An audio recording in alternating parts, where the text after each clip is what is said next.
Oh, welcome to the fourth part of our Bible study for the third Sunday in Lent, focusing on Romans chapter 5, verses 1 through 11. This next part starts this way. In the first four chapters of Romans, the Apostle Paul focuses on God's actions in Jesus Christ to bring humanity in relationship with God. He uses legal language of being justified before God through our faith. But it is never about us.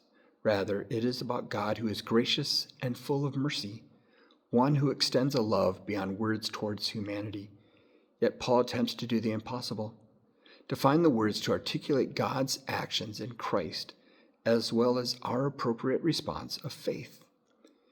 It is in the fifth chapter of his letter to the Romans that Paul shifts his attention from the gift of grace extended by God in Christ Jesus to the results of God's actions. He answers the basic question, so what? So take a moment and reflect on your answers to the following questions. First, what are the implications and consequences for our lives that Jesus Christ died? And second, how has the sacrifice of Jesus brought you closer to God?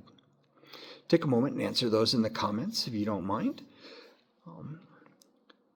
But I think one of the biggest implications is a reminder of the extent of God's love. It's that it's God who came down to us to tell us about his love for us.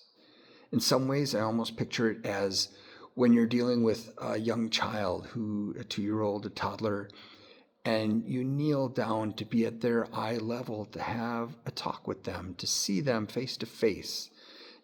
God is doing that in Jesus Christ, coming down to our level to see us face to face and lifting us up.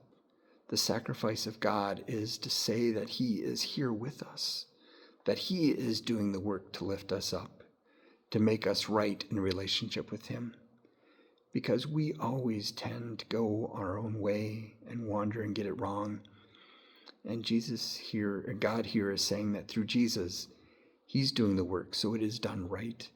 It is done straight, it is done level, and we can know it is most trustworthy and true when he says that we are reconciled with him through Christ, even while we were still sinners.